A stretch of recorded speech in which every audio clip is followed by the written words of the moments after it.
सुनो तुम शादी कर रहे हो। हाँ, बहुत खुशी हुई, लेकिन काश मैं ख्वाजा सरा ना होती तो कितना अच्छा होता। हाँ, हम दोनों साथ में ज़िंदगी गुजारते, कितना अच्छा लगता। हाँ, और हमारे बच्चे होते, वो मुझे मम्मा कहते, मैं इनको सुबह सवेरे उठ के इन्हें स्कूल के लिए तैयार करती, तुम्हारे लिए नाश्ता बनाती, और जब तुम जॉब पे जाते तो एक बहाना करते और इसके बहाने से मुझे गाल पर किस करते, और मैं हंस कर तुम्हारे माथे को चूमती। कितना अच्छा लगता ना। हाँ, खैर लड़की इतनी खूबसूरत तो नहीं। हाँ, तुम कुछ बोल क्यों नहीं रहे? क्या बोलूं, जा रहा हूं मैं, अपना ख्याल रखना। थोड़ी देर बैठो ना, देखो मैं अकेली हो जाऊंगी। बहुत थोड़ी देर बैठो।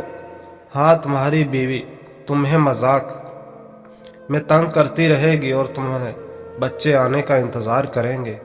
जब तुम शाम को घर जाओगे कितना अच्छा लगेगा ना। हाँ, कभी कभी आते रहना, देखते हो ना कोई नहीं है यहाँ सवाए अंधेरे के, बस कभी कभी बातें कर लेती हूँ।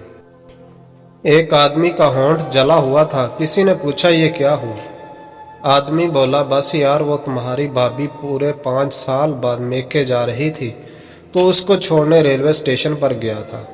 जैसे ही ट्रेन ने जाने के लिए हार्न बजाया तो खुशी के मारे मैंने ट्रेन का इंजन चुन लिया। एक आदमी मेडिकल स्टोर पर गया और बोला, मुझे जहर चाहिए। स्टोर वाला, मैं आपको उस वक्त तक जहर नहीं दे सकता जब तक आपके पास इजाज़तनामा ना हो। आदमी ने इसे अपने 2 निकाह नामे दिखाए। स्टोर वाला, पप्पू पुत्र वड्डी बोतल दे भाई नू।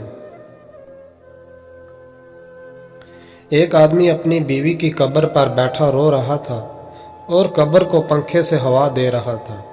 किसी ने पूछा, इतनी मोहब्बत?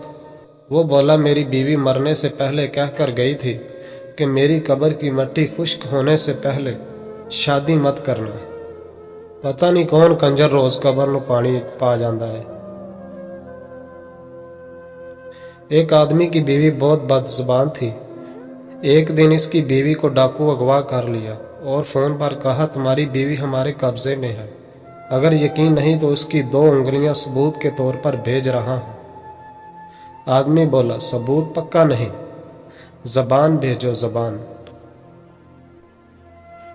एक बदसूरत बीवी अपने शोहर से कहने लगी, घर की खिड़की पर्दे लगवा दो, नया पड़ोसी रोजाना छुप छुप कर मुझे देखता है।